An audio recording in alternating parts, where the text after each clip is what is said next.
Overload switch आहे, त्यानंतर इकडे फ्रीडर स्विच आहे, फ्रीडर लॅम्प आहे, हे तुमचं कंझ्युमर 1 आहे, कंझ्युमर 2 आहे.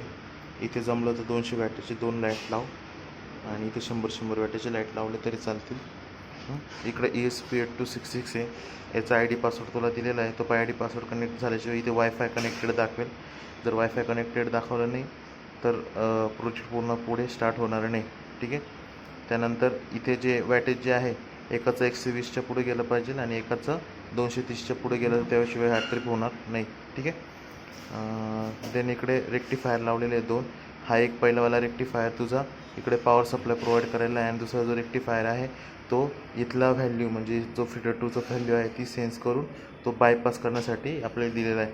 हा फ्रीडरचा रिले आहे, इकडे तुझा कंझ्युमर 1चा रिले, कंझ्युमर 2चा रिले. ही ब्लॅक कलरची फ्रीडर 1, रेड कलरची फ्रीडर 2. ठीक आहे. या पद्धतीने गेलेले याच्या NOS कनेक्शनला दिलेले आहे. ठीक आहे.